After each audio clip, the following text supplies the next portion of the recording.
I want you guys to think back to a time back when DayZ Vanilla came out. Now, the modification was absolutely brand new. No one really had played a survival game quite like it, and then everyone hops on it. It instantly becomes one of the most hyped games out there on PC, really. It's definitely the reason I bought my computer. But I want you to think about that. Just think how good that was, that sort of bare bones survival game, like against zombies, maybe on your own or with friends. And then just think about how it is now. Most survival games are total crap, aren't they? Really? I mean, think about it. You have like Ark, which just runs like a slideshow. You have H1Z1, which just completely scrapped the idea of survival and went with a cash grab. And you have DayZ, which will probably be finished around about the time the Emoji Movie 4 comes out. So, you know, we kind of have a bit of a kick in the dick with these games. But with Survive the Nights, hopefully this is all going to change. What you just saw before this was the Survive the Nights trailer. That's going to be coming out in roughly 4 to 6 weeks for anyone that backed it on Kickstarter. According to the devs, that is, they hope to get it out as early as possible. But yeah, 4 to 6 weeks, so roughly about a month after this video's out, expect your keys, maybe a bit later than that. And then for people who have pre-ordered the game but didn't back it on Kickstarter, it will be coming like at the end of the summer, apparently. So yeah, I hope to see some people on there.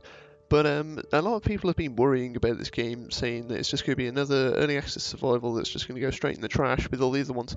I'm hoping that that's not the case, to be honest, because this game does look pretty unique. It's got devs that don't just drop it on early access and just let it die like a lot of other survival games. It's definitely got that level of development that you'd expect from a studio, maybe triple the size.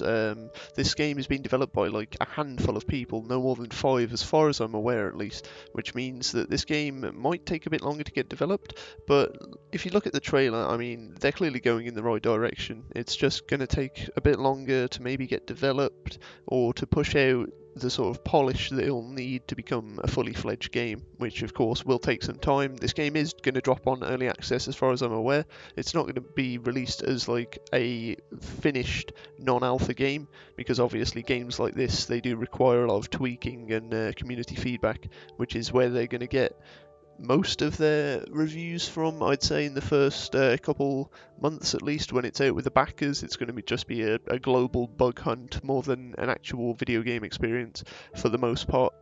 Anyway, I'll get to the point. I just want to address some of the issues that I really keep seeing repeating on YouTube comments of the trailer. Things like, oh, the animations are busted, this game doesn't quite look polished. Remember that this game is being developed from a Kickstarter project, and it is being developed by a very small studio. It's nothing on the scale of like DayZ, which has like 90 people on. I want you to think about that for a second. DayZ has a probably like a 90-man dev team or something like, and then it gets an update once every 8 months. Now, this game pretty much gets updated so often that they can't release it at the moment, like these little patches that keep coming out to fix the game. Rather than being left in as some sort of annoying bug for years, it'll probably just get addressed straight away by the developers. It might not get patched out straight away, but I think we can rely on the developers to get the job done, is what I'm trying to say. The first problem that is the most recurring out of everything is, like I say, the animations. Now, I asked JB on the Discord, which is completely open. It'll be in the description below, and you'll be able to join it yourself if you have any questions that you want to, sling at the devs. Just don't ask them, I don't know, if their phone number or something, because I don't quite think that's what they want. But the developers have said that the animations are something that will definitely get worked on, and what they plan on doing, should they get the funding, is mocapping the animations, which is what you'd expect, really. I mean, motion captured animations will look infinitely smoother than those that are handcrafted by an animator. It's going to look a lot more realistic. You can do a lot more with mocap, anything from facial expressions to complex sort of hand movements and gestures. So that definitely smooth all that out. That's just something that we're going to have to deal with during early access. And if you've played early access games before, you've probably experienced worse, to be completely honest. So at the end of the day, just If you're going to be playing this game, don't expect some sort of magical survival game that's going to be completely perfect, because that's not what you're going to get. It's going to be early alpha, and it's probably going to be quite buggy. Another thing I wanted to talk about was the mentality system. A lot of people are worrying that this game is going to be really broken in terms of its mentality system. You might not be able to shoot people who shoot you.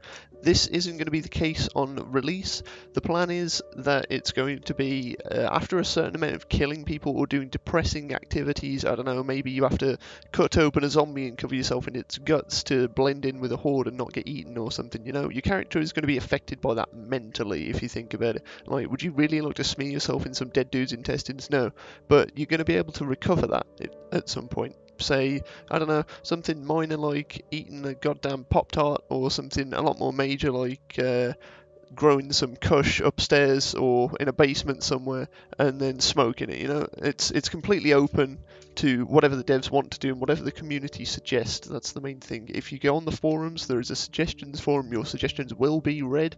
It might take some time, but pretty much anyone is available to read the current suggestions on the forum. There's a lot of them. This community is pretty active on its forums. Like I say, there will be a link in the description if anyone is interested in reading that. Next, I want to talk about the cars. Now, the cars on this game, as you can see, they are definitely looking like they're in an early access game. You'll understand what I mean if you watch the trailer that's been playing in the background. The RV that they get, it does look a bit sketchy. It's teleporting about.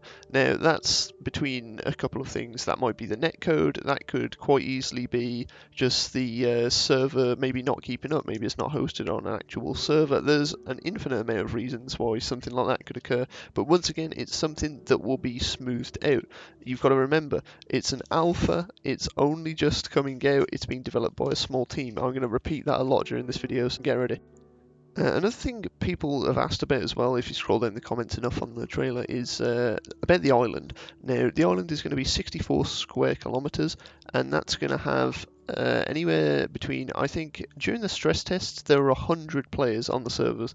Now, that was a stress test, so I sincerely doubt the game's going to have 100 people on a 64 square kilometer island. If you look at the island, I'll put a map on the screen now so you can look at it yourself. It's not exactly going to have the sort of ability to hold maybe 100 people. If everyone's sort of out in the wilderness in camps or in groups, it might work, but I don't think a 64 square kilometer island is big enough for 100 people. Things like Chinaris, which are 200 square kilometers, that might be enough for 100 people, maybe more, but I think something as small as this will probably sit quite cozily around the 60 mark tops. Maybe servers will put extra on that play cap, maybe some servers will have less, some servers will be whitelisted, some servers won't. It will completely depend on servers, because you will be able to host your own, and most of your server will be totally customizable, from the amount of loot to the amount of zombies to, I don't know, whether the zombies are pink or not, for all I know. Apparently it's going to be pretty highly customizable, so don't worry about that. Now, this video has gone on for a while, so I'll try and be quick about this one.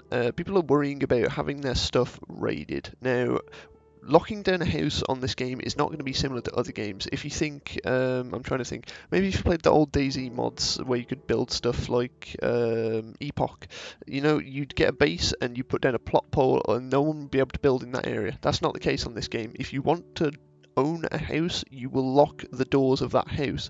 If you want electricity in your house, you will put a generator outside. That generator might be stolen. There's nothing you can do about that apart from have traps around it, defend it, you know, be able to see it. If you use that generator, it's going to create noise. You know, it's everything that you do has risk and reward in this game, and that's what's going to make it interesting at the end of the day. So, with raiding, you see in the trailer that he goes up to a house and then proceeds to smack the lock off in like 2 or so hammer hits. That is staged. They changed the configuration settings for locks to make them incredibly weak for the trailer, because imagine if they tried to do this trailer and 40 minutes of a trailer was them smacking on the side of a lock. That's just not the case at all. What they've done is they've made the locks super weak so they could show you that you are able to break into people's houses should you want to, and then you can take their stuff or take the house for yourself, maybe by putting another lock on it, because that will probably break it. But what you've got to bear in mind is, like I say, a lot of this game will be open to change, and if you have anything that you want to say to the developers, you can go on their Discord and say it. that's the end of this video. If everyone has enjoyed this video, feel free to comment below that, I don't know, you have a big scrotum or something, and that'll be lovely. Anyway, if this gets some likes or some interest, I'll make more. But I don't mind answering any questions about this game that anyone's got. Either message me on Steam or talk to me on my Twitch chat, or leave a comment below and I'll do another video. Anyway, I'll see you guys in the next video, which will either be another one of these or some actual Survive the Night videos, which I plan on doing when it comes out, because I have backed the game. Anyway, see you later, boys.